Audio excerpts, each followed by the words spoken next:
astrological and tarot forecast for the week of April 27th through May 3rd. We're coming off of some pretty intense astrology. We've had several weeks and even several months that have felt like boom, boom, boom, boom, boom, kind of relentless, intense transits. And this past week was pretty intense. We had charged Pluto transits, we had our Mars-Pluto opposition, our Sun-Pluto square, we had our Mars-Sun square, we had our Venus-Saturn North Node Moon conjunction. Like, there was a lot happening. And this week feels more quiet. And that could feel like a respite to us, and I'll get into it when I do the day-to-day breakdown. There's a little bit of fluctuation. There's also a lot of sleepiness and a need to process things probably through artistic catharsis and through expression. And I just want to lead with that message, to keep that in mind throughout the week, that taking care of your body is of the utmost importance right now, and always really, but especially during Taurus season. Taking care of the body, listening to its needs, paying attention to what it's telling you, and trying to honor that as best you can. Before I get into our daily breakdowns, I want to mention that I did publish our New Moon in Taurus reading on Patreon. It's live. You can access it. Follow the link down in the description. This reading covers the new moon chart deeply, talks about the active transits that are occurring in the background of this new moon, the significance that I'm seeing of this moment, and some of the broader invitations at a personal level to work with this new moon and to embrace some of the lessons. And it's a mixed bag. Some have been tough, others have been kind of beautiful and generative, and a lot of both and in between and everything. So if that sounds compelling and supportive to you, you can go sign up for a trial on Patreon of my moon tier and get a free week if you want to listen for free. You can also purchase it as a one-off or become a patron at the moon tier or up if you want to access it. Okay, let's get into this week. Sunday, April 27th, the start of the week, the moon enters Taurus, and that's followed hours later by our new moon in Taurus, which means that the sun and the moon meet at the same degree of Taurus to form a new moon to initiate a new cycle.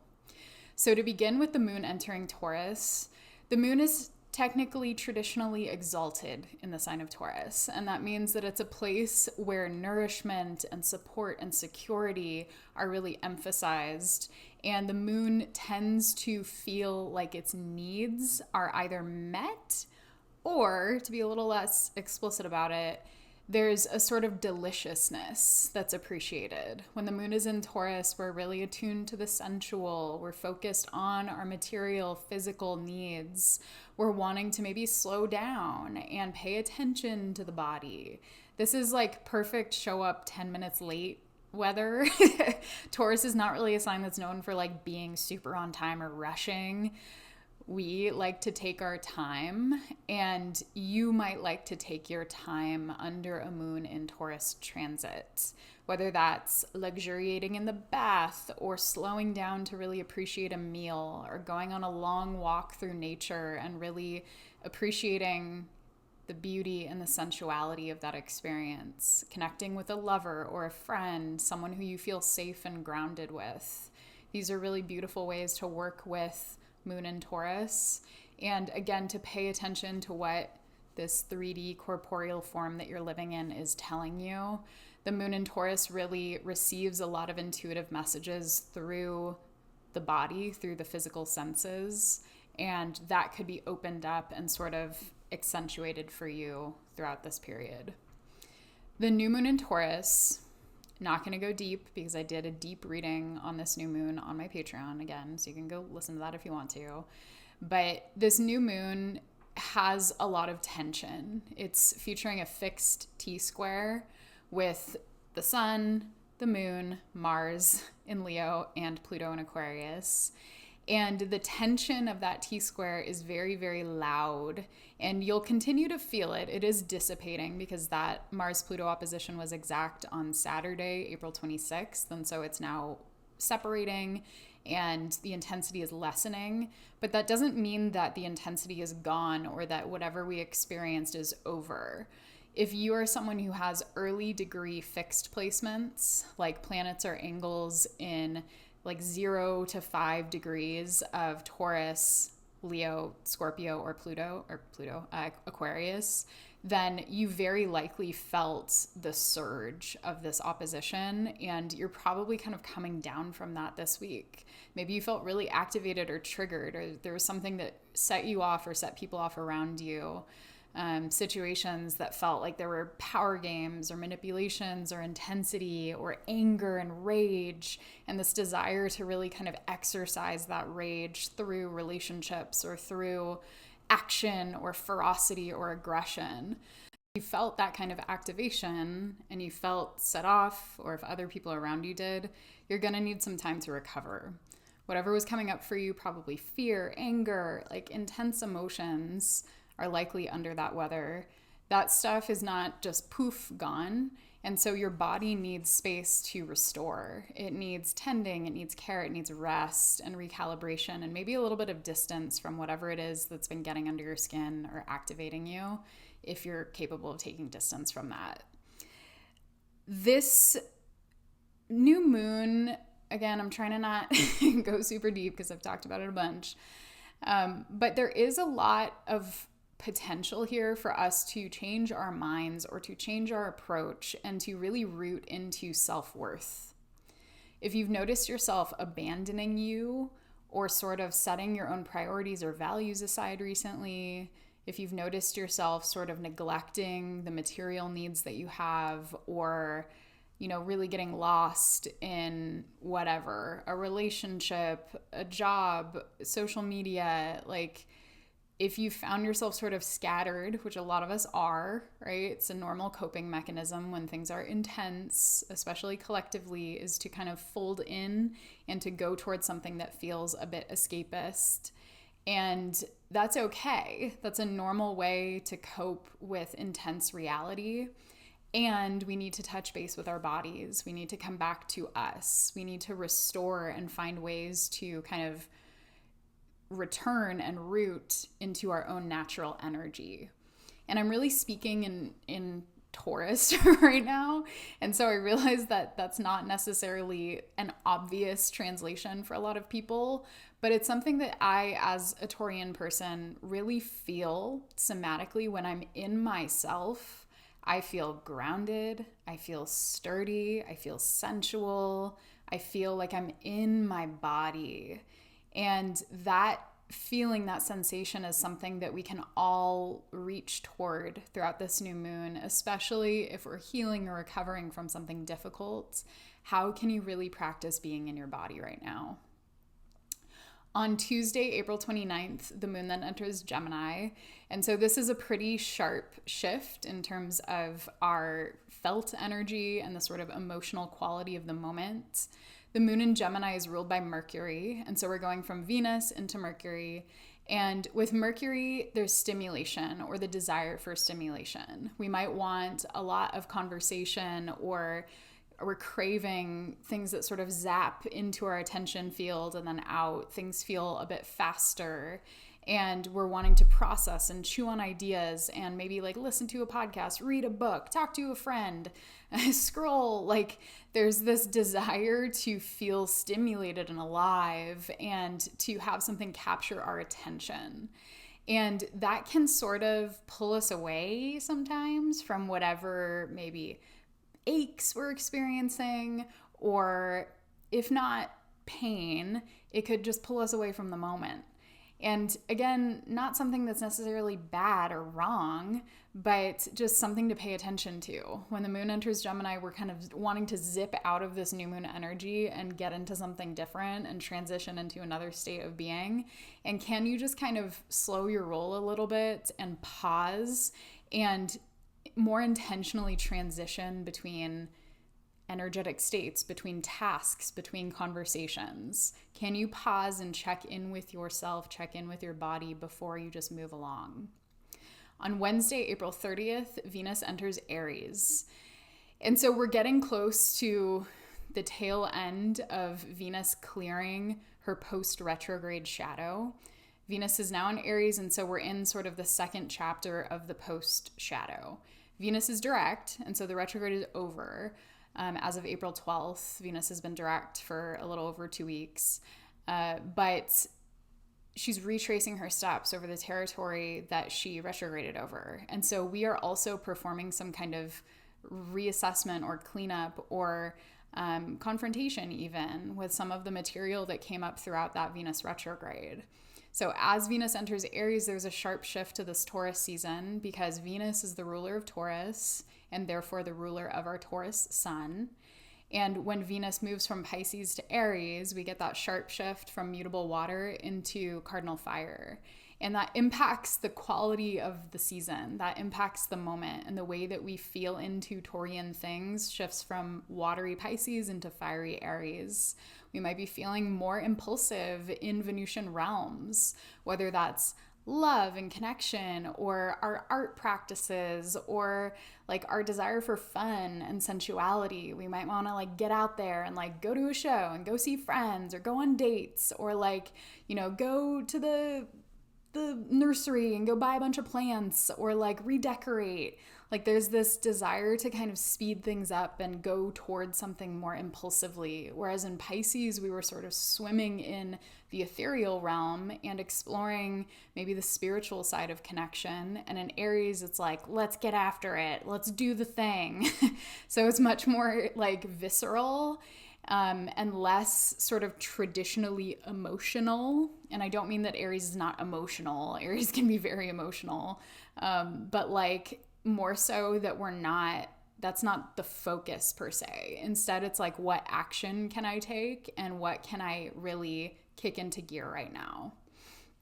On Friday, May 2nd, Venus forms a conjunction to Neptune in Aries. So hello, early cardinal signs. You are receiving a baton pass from late mutable right now, experiencing your initiatory Venus-Neptune aspect.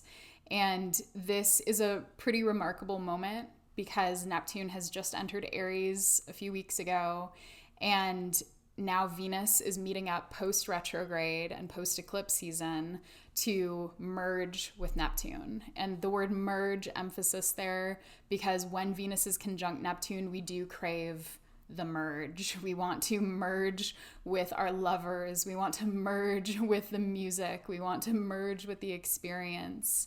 And that can be gorgeous. It can be like a spiritual experience. Speaking as someone who has a late Pisces Venus, I'm just coming off of this natal transit. Neptune was conjunct my natal Venus for like the past year and change. And boundaries are confusing when Venus and Neptune are conjunct. We kind of get absorbed in the haze and things seem to hold a lot of significance and a lot of meaning. And when I say significance, I mean like spiritual significance. Like this is the land of synchronicity. This is the moment where we feel compelled magnetically by a lover who we feel we can heal or can heal us. Or this is the moment that we feel really driven, hopefully, to commemorate the moment through art, through music, through dance, through raw expression.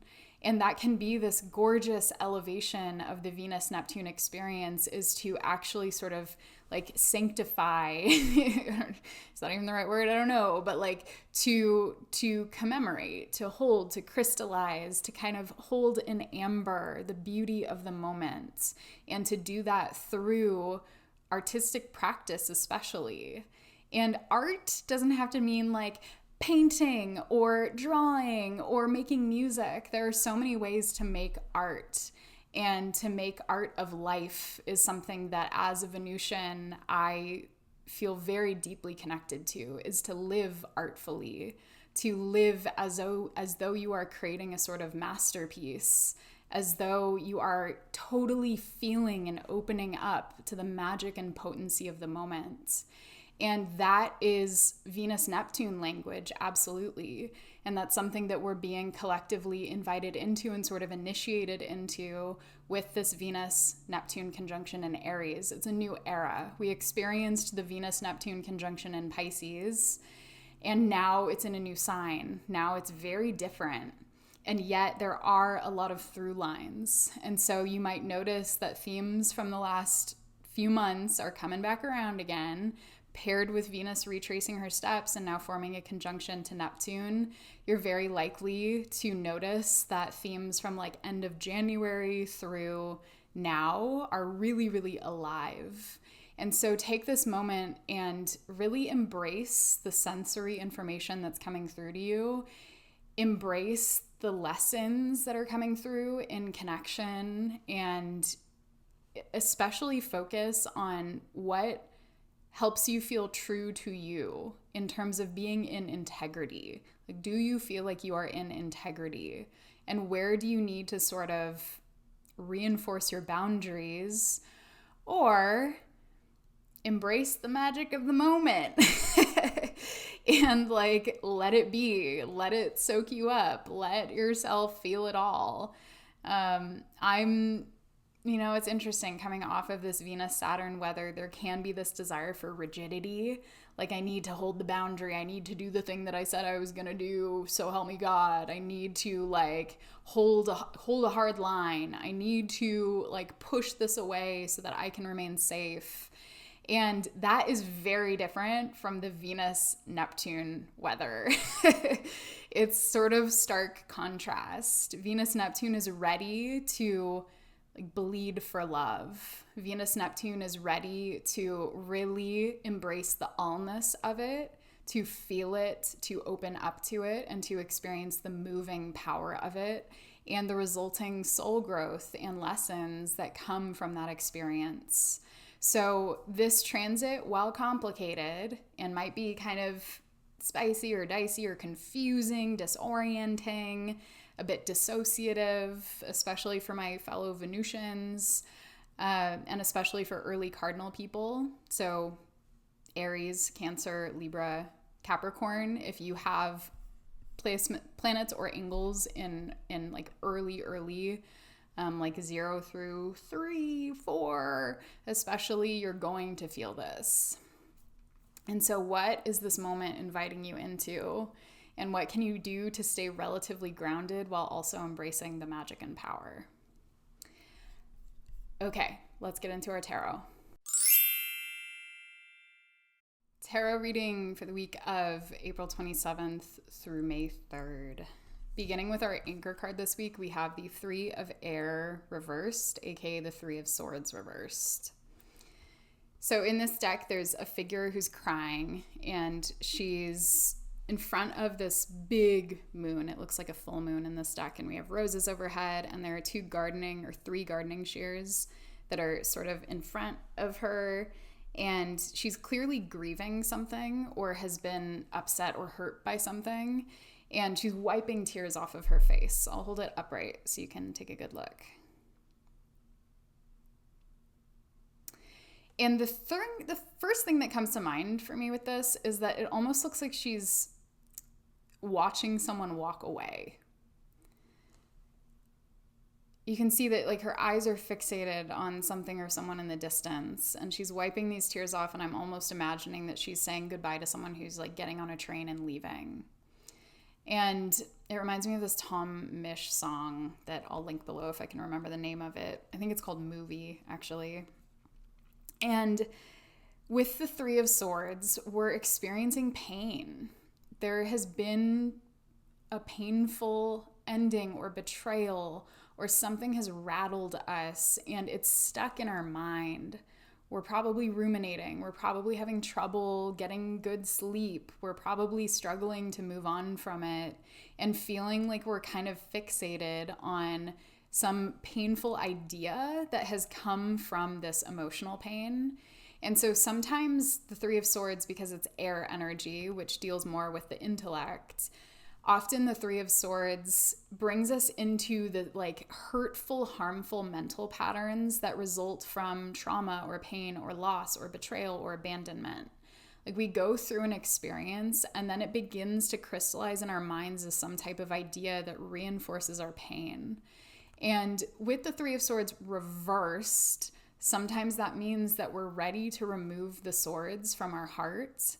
We're ready to maybe cast out this idea that has been kind of locked or fixated and to choose something new. And maybe that means coming back to the body and just doing what we've got to do to take care of ourselves physically. Like, let's say you had a breakup, or someone passed away, or there was some type of major hurt that occurred recently, and now you're in a place where you need to figure out how to keep going from that. And that's where Taurus medicine can be super supportive, where we can, refill the water, we can drink a glass, we can put ourselves to bed on time, we can do some yoga, we can go for a long walk, we can have a nourishing meal. And even though the sort of like grueling monotony of getting over heartache can be crazy making sometimes, like I have to keep doing these things when I feel like shit, like that sucks. And it's also often a very effective way for us to move forward and to not like bypass the pain, but to at least take care of ourselves through it so that we can experience it while not completely crumbling. So if you have experienced some type of emotional pain, and if you're noticing yourself ruminating or getting stuck in these ideas that have to do with like low self-worth or whatever, this could be the week where you're really deciding to transcend that state of mind and to gently, again, pull those swords from the heart and to do what you have to do to care for yourself through the pain so that you can move forward from it. Our challenge this week is the Ace of Cups, or the Ace of Water in this deck. And we see this pail of water, is that what it's called? That's pouring rainbows onto a rose in the water. And, the visual of pouring a rainbow onto a rose, like it's so whimsical. And there's this hand that's just floating in the air that's pouring it. And so it almost seems like there's some type of divine intervention that occurs here that allows us to experience some type of new beginning. The aces are a new beginning, and in water or cups, it's a new beginning in our emotional world. It's a new beginning in love. It's a new beginning that allows us to embrace the wholeness of the moment and to feel more uplifted. Sometimes this is a card that has to do more with self-love. Sometimes it is the birth of a new connection or the birth of a new emotional state. Like after tending to our wounds and caring for ourselves, maybe we can open back up to love. And that could be a defining moment for you this week, but also something, since this is showing up as the challenge, also something that is kind of hard to come by because maybe we're fearful. Maybe we're afraid of what a new beginning might mean. Maybe we're afraid of putting ourselves out there again, or afraid of maybe being vulnerable, extending an apology, extending forgiveness, opening up to connection, whether that's with ourselves or with other people. But there is a beginning here. And so can you embrace that? Can you allow that to occur without holding yourself back out of fear of heartache, of loss, of abandonment, of betrayal, rejection? Like there are a lot of things to fear when it comes to love and connection. And many of us have past wounds that we project onto the present, and we end up sabotaging or hurting ourselves or other people in the process. And it's important for us to do that self-reflection that the Three of Swords reverse calls for, to do that self-reflection, to lick our wounds, to take care of ourselves, and to do our best to heal.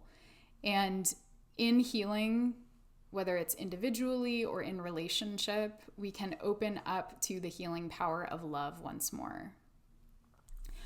For our gift this week, we have the Chariot, and it's showing up reversed.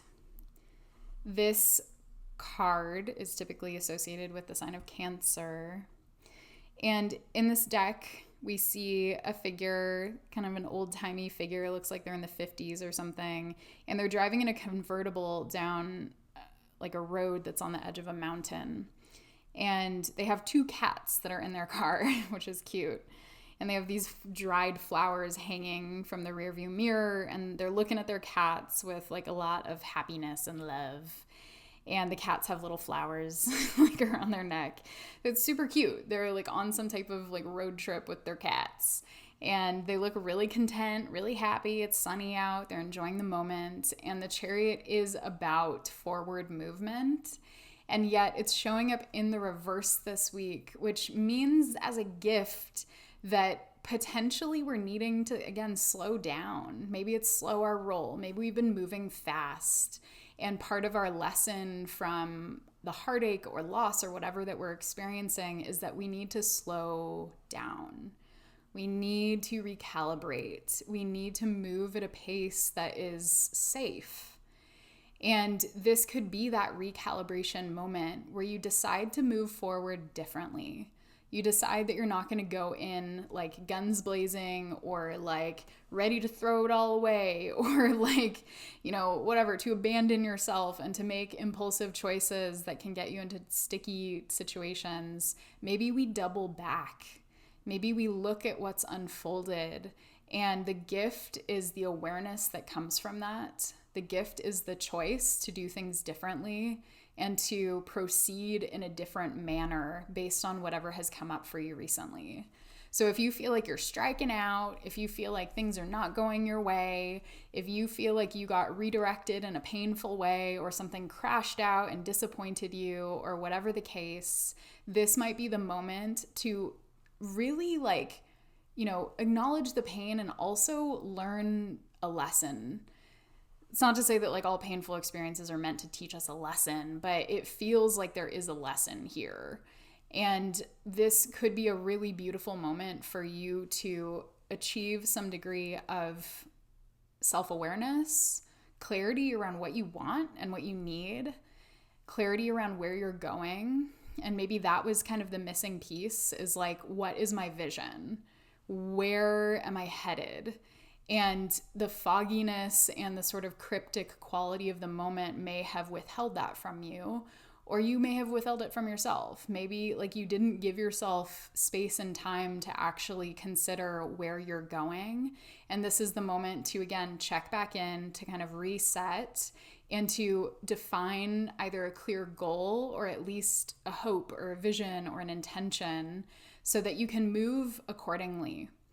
And that recalibration is a beautiful gift in this moment because it sets us down a path that may be more authentic to us. And perhaps it has to do with this 3 of Air, Ace of Cups stuff. Maybe we're contemplating a new beginning. Maybe we're contemplating a new direction. Maybe we're contemplating how to move forward from this pain and what to do differently. And that information is deeply important. So try to open up to what comes through for you intuitively this week.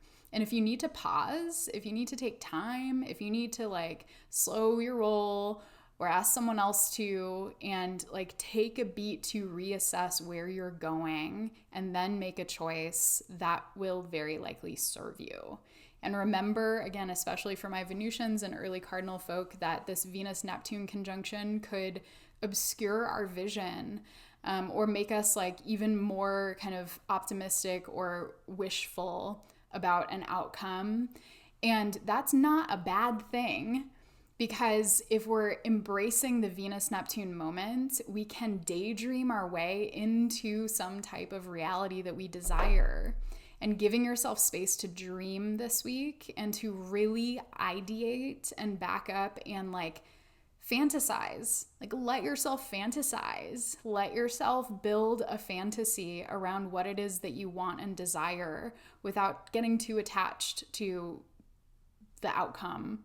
Like let yourself fantasize, because fantasy can really open us up to our desires.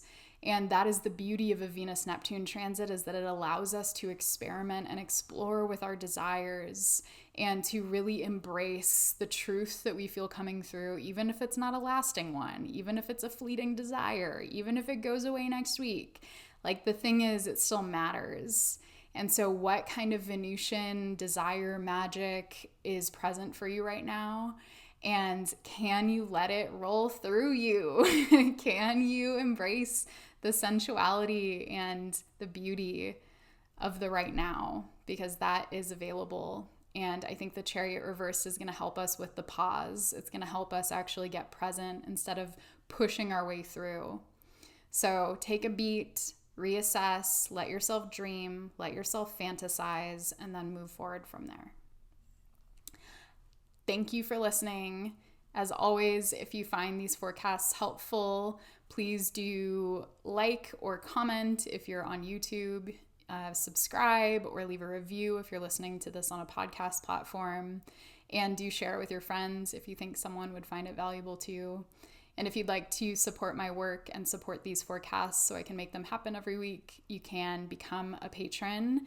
You can book a private reading with me. I offer astrology, tarot, and Akashic Records readings live. And I also offer audio recorded tarot readings that are available on demand. So you just purchase it and then you get an audio reading in a matter of like 5 business days, or 5 days, 3 business days.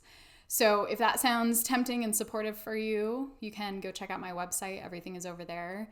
And I'm currently offering 20% off of astrology, tarot, and Akashic readings for Taurus suns. Happy birthday, Taurus, through May 19th with the code Taurus 2025.